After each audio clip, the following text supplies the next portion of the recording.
Hi everyone, and welcome to episode 2 of the My Accessible GC video series. I'm really thrilled that today I'm joined by Graham Spero, who's a junior program officer at the Public Health Agency of Canada. And Graham is one of the most committed co-chairs of the Persons with Disabilities Champions and Chairs Committee, a great contributor. And we're here today to talk about an amazing initiative that the agency has launched, and it's all about accessible and inclusive meeting spaces. It's a super cool project, and I think we have a lot to learn from it. So Graham, why don't I ask you a little bit, how did this all come about? How did the Accessible and Inclusive Meeting Spaces initiative start?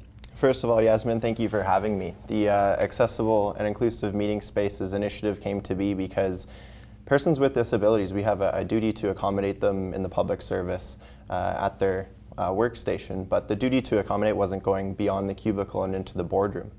We needed to create an accessible and inclusive meeting space so that persons with disabilities would be able to work to the best of their ability, no matter where they're working, be it at the cubicle or in the meeting space. So it was really to remove barriers for everyone, regardless of one's ability. So tell me a little bit about that pilot project then.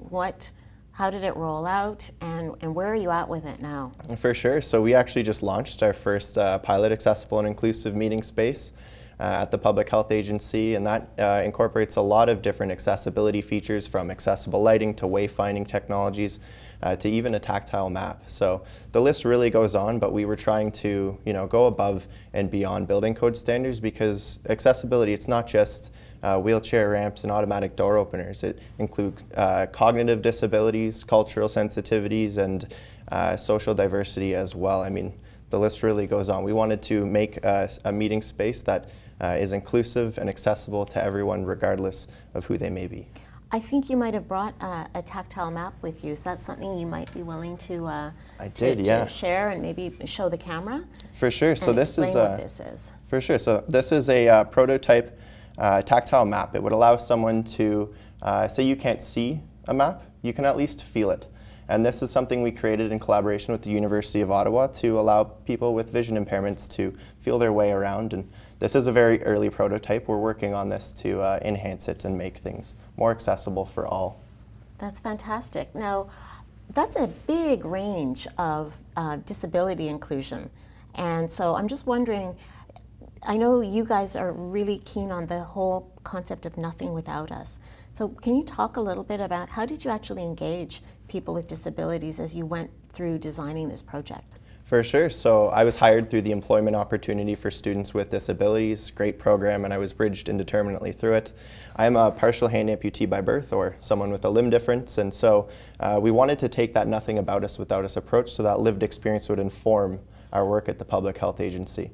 But we also had to engage persons with disabilities throughout the agency and externally as well to ensure that we included everyone. So we allowed people to call us, to email us, to visit us in person. We really opened up the lines of communication so that everyone had an accessible way of providing their feedback so that we can ensure that we did this right for them. So now that you've launched the pilot project, what are the results? Well, now we're on to the evaluation. So you can't make universal accessibility. It's a pretty big goal to achieve. It's hard to meet everyone's needs in one common space, but what we're doing now is working with persons with disabilities to really identify what we did right, but most importantly, what we did wrong, so that we can enhance accessibility going forward and make the built environment more accessible at the Public Health Agency. I'd really like to get your views on that. So you've gone through this pilot project around the built environment. What advice would you have for other organizations? Because a lot of departments are starting to figure out how are they going to become more disability inclusive and accessible. What kind of advice would you give them as they start this journey? Yeah, I would say make it accessible from the get-go, accessible by default, because to build up a building that isn't accessible, to change that, it's going to cost twice as much if you do it later on. So make things accessible and begin that early engagement of persons with disabilities right from day one on any project. And know that accessibility is not just accessibility standards within the building code. It goes well beyond that. So involving persons with disabilities is crucial. It's crucial to ensure that anything we do with regards to accessibility is done right for persons with disabilities. As someone living with a disability in the Canadian Public Service, can you tell me a little bit about your own experience and how has that been for you? For sure. My own experience as someone with a limb difference, I don't use workplace accommodations. I use accommodations in sports using prosthetic devices to allow me to play different activities. But in the public service and in the workplace in general, persons with disabilities need accommodations much like the ones I might use in sports. So it's important to consider the different approaches to accommodating everybody, and everybody has a different way of doing things. So that's kind of been my experience as my personal experience and how it translates to the work that we do in the public service.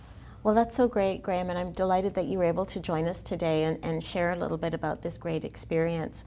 So everybody, thanks so much for tuning in, and stay tuned because we'll be having lots more of these My Accessible GC videos, and thanks for watching. Thanks, Graham. Thanks so much.